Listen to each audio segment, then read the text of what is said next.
Todavía queda mucho por contar sobre lo que pasó el 31 de marzo en Paraguay. Una de las mayores crisis políticas de nuestro país, el atropello más grosero a la Constitución Nacional, todavía tiene secretos escondidos.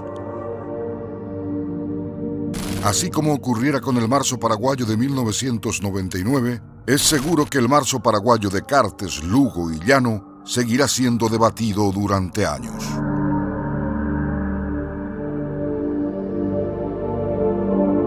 Presente como corresponda.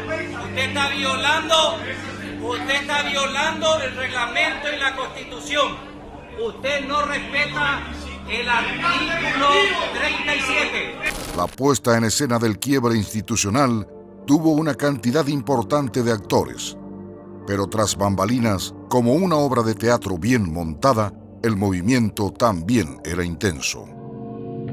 Así lo revela un nuevo cruce de llamadas al que tuvo acceso el equipo de AAM. Pero revisemos paso a paso lo que fue ocurriendo. La obra comenzó a ponerse en marcha el 27 de marzo. El senador Blas Llano, director y a la vez protagonista, fue pieza clave en los movimientos previos al golpe que se venía. Las llamadas no cesaban en el celular del senador liberal. Desde las 15 horas mantuvo comunicación constante con actores de reparto que esperaban el momento de entrar en acción. Llano mantuvo comunicación constante con Fernando Silva Facetti, el también senador liberal que de un día para el otro decidió pasar de estar en contra a votar a favor de la enmienda. En una sola tarde, hablaron en reiteradas ocasiones y durante varios minutos. El líder del equipo joven también conversó al menos media decena de veces con otro senador liberal funcional a la enmienda, Enzo Cardoso. Todas las llamadas se realizaron en poco más de una hora. La ansiedad parecía consumirlos, pues hablaron largo y tendido en varias de esas llamadas. Llamativamente, un liberal que se dice opositor al gobierno cartista también mantuvo varias comunicaciones con los senadores oficialistas Óscar González Daer y Juan Darío Monjes, otros dos que formarían parte de la obra que estaba a punto de ponerse en escena. Una llamada en particular es la que genera más dudas. Según los documentos, a las 18:23 y 51 segundos, Blas Llano recibió una llamada del senador colorado Óscar González Daer, quien se encontraba en Burubicharoga, la residencia presidencial y, según el propio presidente Horacio Cartes, la seccional colorada más grande del país. La comunicación duró 92 segundos. ¿De qué hablaron Llano y González Daer? He ahí la gran duda. Luego de esa llamada, Llano se comunicó 3 veces con Juan Darío Monjes, quien haría de vocero del golpe parlamentario unos días más tarde. La última llamada ya cerca de las 23 horas. En paralelo, otro de los directores de la obra también comenzaba a actuar. José Ortiz, el superministro cartista, comenzaba a mover también sus propias piezas. Temprano en la mañana de ese lunes, a las 8:12, Ortiz llamaba ya a Hugo Velázquez, entonces titular de la Cámara de Diputados y todavía fanático cartista. Horas después, comenzaba a comunicarse con el diputado cartista Ramón Romero Roa, otro férreo defensor de la supuesta legalidad de la inconstitucional enmienda. Ya en la noche, el asesor cartista mostró su poder sobre la policía y a las 21:23 llamó al entonces comandante de esa fuerza, el comisario Críspulo Sotelo. La cabeza del montaje, el mismísimo presidente de la República, Horacio Cartes, aparece también realizando llamadas, aunque se mostraba un tanto menos activo. Ese 27 de marzo, mantuvo comunicación con José Ortiz, el gerente de su tabacalera, del que aún se desconoce qué papel cumple en el gobierno. Ya entre la tarde y la noche comenzó a mantener comunicación con el comandante de la policía, Críspulo Sotelo. El entorno de Cartes, que nada tenía que ver con el orden jerárquico, comenzaba a marcar presencia. La senadora oficialista Lilian Sabaniego también se comunicó en reiteradas oportunidades con Sotelo entre la tarde y la noche del 27 de marzo. La última llamada fue ya alrededor de las 23 horas. La obra del golpe se pondría en marcha el 28 de marzo. Ese día, 25 senadores atropellaron todo para imponer su propio reglamento en la Cámara Alta y abrir el camino a la reelección vía enmienda. La cuestión comenzó a moverse temprano en la mañana. A las 5:54, la senadora oficialista Lilian Samaniego ya estaba llamando al comandante de la policía, Críspulo Sotelo. El máximo jefe de la policía luego comienza a llamar a sus subalternos, en particular a los comisarios Enrique Isasi y Prudencio Burgos, dos hombres que tendrían luego papeles clave en el devenir de los sucesos. Horas más tarde, Isasi aparecería en la sala de sesiones del Senado para hacer las veces de guardia personal del colorado Julio César Velázquez, quien se autoproclamó presidente para llevar a cabo el golpe institucional. Isasi no cumplía función alguna en el poder legislativo y los policías de pronto comenzaron a ignorar las órdenes del presidente de la Cámara, el liberal Robert Acevedo. La comunicación entre los altos jefes de la policía fue intensa durante las primeras horas de esa mañana. A las 11:07, José Ortiz se ponía en comunicación con el senador liberal Fernando Silva Facetti. La llamada fue corta, de apenas unos segundos, pero la caldeada sesión ya estaba por empezar. Las comunicaciones entre Lilian Samaniego y Sotelo fueron fluidas a lo largo de la incidentada jornada del 28 de marzo. Mientras se consumaba el atropello, a las 12:48, la senadora llamó al comandante y el despliegue policial a favor de los 25 aumentó para encerrarse en la oficina de la bancada del Frente Guazú y continuar con el golpe. Las llamadas siguieron también durante la tarde de esa jornada. En paralelo, Blas Llano se ponía en comunicación con diputados funcionales a la enmienda como Edgar Ortiz. Una vez consumado el atropello, Llano se encargaría de mover también influencias en la justicia. Robert Acevedo, presidente del Congreso, había anunciado que convocarían al fiscal general del Estado, Javier Díaz Verón, para presentar una acción legal por lo que estaba ocurriendo.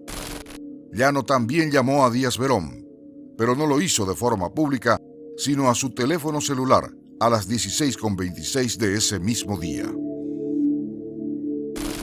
Nunca hubo un solo imputado siquiera en esa causa. Poco después, Llano comenzó nuevamente a comunicarse con legisladores funcionales a la enmienda como la senadora Blanca Lila Miñarro y los diputados Pedro Milciades Duré, Sergio Rojas. Esa misma tarde, a las 19:46, el asesor político del presidente Cartes, Darío Filártiga, se ponía en comunicación con Críspulo Sotelo. Aunque el 30 de marzo los actores del atropello decidieron no presentarse a la sesión ordinaria. El día antes y ese mismo jueves, los intercambios de llamadas no cesaron. Llano habló en reiteradas oportunidades con las senadoras Lilian Samaniego y Blanca Fonseca. Temprano en la mañana, a las 6:53, Cartes ya hablaba con Críspulo Sotelo. La policía ya había aumentado llamativamente su presencia en las inmediaciones del Congreso. A las 10:17, Lilian Samaniego llama a Blas Llano. Horas más tarde, volverían las constantes llamadas entre Lilian Samaniego y el comandante Sotelo. La legisladora oficialista se comunicó de forma insistente con el máximo jefe policial en reiteradas ocasiones a lo largo de la tarde. Pero cuando más movimiento telefónico se registró fue, sin dudas, durante la jornada del 31 de marzo. El alto mando policial encabezado por Sotelo comenzó a comunicarse de forma insistente desde las 5:30, de acuerdo a lo que revela el nuevo cruce de llamadas al que tuvo acceso el equipo de AAM. A las 6:59 aparece el primer civil que nada tenía que ver con la cadena de mando que se comunicó con Sotelo: Arnaldo Franco, secretario privado del presidente Cartes. La llamada duró 64 segundos. A las 9:30 aparece la primera llamada de la jornada de José Ortiz, el ministro en las sombras. La senadora liberal Zulma Gómez, otra de las actrices de reparto del golpe, se comunicó con Ortiz. Llamativo para ser una legisladora que se dice opositora, el hablar con el gerente de la principal empresa del presidente. En paralelo, Blas Llano también comenzaba a moverse. A las 11:55 recibió una llamada de 36 segundos del también senador liberal pro enmienda, Enzo Cardoso. 9 minutos más tarde, Llano llamó a Robert Acevedo. El entonces presidente del Congreso se había negado a dar entrada siquiera al proyecto de enmienda y denunció que recibió amenazas por ello.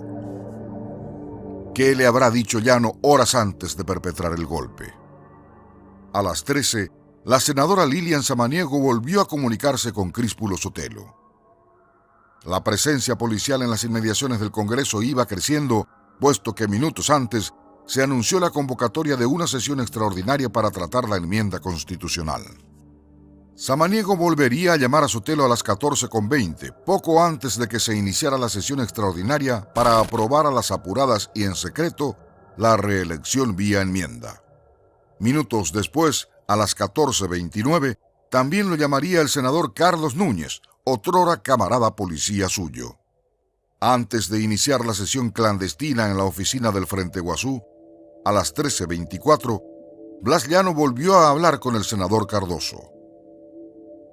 Una vez aprobada la enmienda, Llano comenzó a llamar a los diputados que responden a su movimiento interino en el PLRA. Coincidentemente, a esa hora se hablaba de que la enmienda sería tratada esa misma tarde o temprano en la mañana del sábado 1 de abril. Mientras, lo que inició como una pequeña manifestación en las inmediaciones del Congreso comenzaba a crecer luego del escopetazo en la cara al diputado Edgar Acosta. Los asesores de Cartes también comenzaron a marcar presencia con los jefes policiales. Lentamente, el clima se enrarecía en inmediaciones del Congreso Nacional tras la aprobación de la enmienda. Eran las 15:30 y Sotelo se comunicó en 2 oportunidades con el coronel Rubén Piris. También lo hizo con el senador liberal Fernando Silva Facetti, el entonces presidente de la Cámara Baja Hugo Velázquez, el senador colorado Carlos Núñez y hasta inclusive con el asesor Luis Canillas y la operadora llanista Basilisa Vázquez. Entre las 16:27 y las 16:30 se realizó un incesante intercambio de llamadas entre Críspulo Sotelo y Luis Canillas. 4 llamadas con un promedio de poco más de 20 segundos. Las escenas más fuertes estaban por llegar.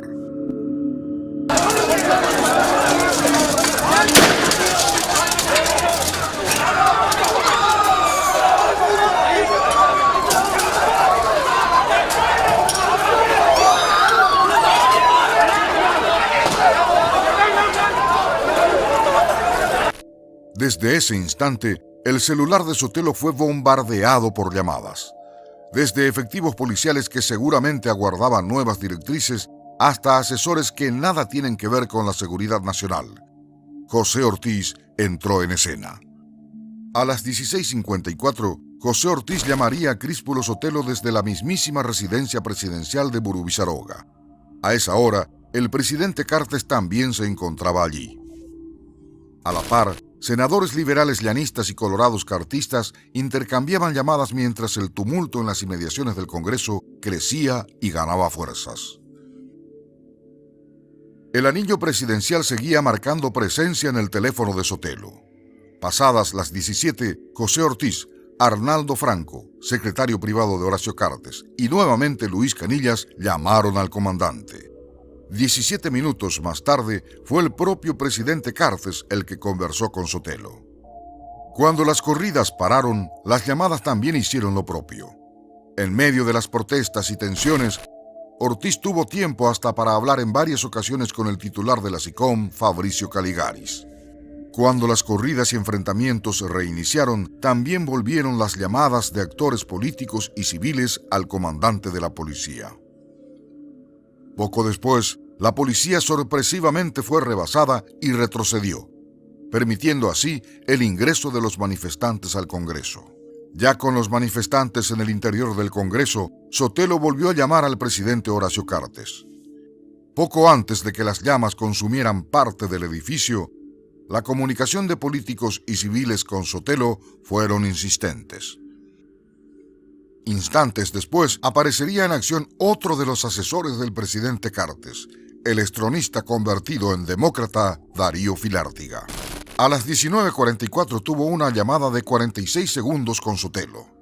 Poco después, Juan Carlos López Moreira, jefe del gabinete civil de Cartes, también llamó a Sotelo y conversaron durante casi un minuto.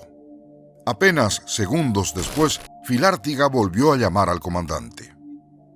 Poco después, una represión brutal se desató en las plazas del Congreso.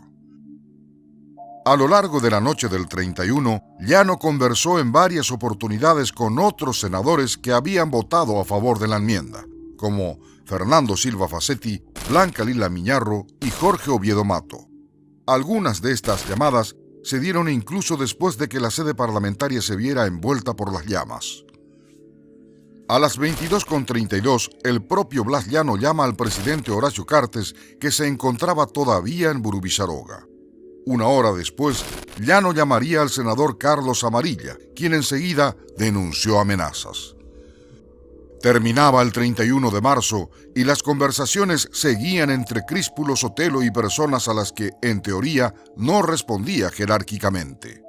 Cuando parecía haberse apaciguado todo y la masa empezó a dispersarse, paralelamente, las comunicaciones iban y venían.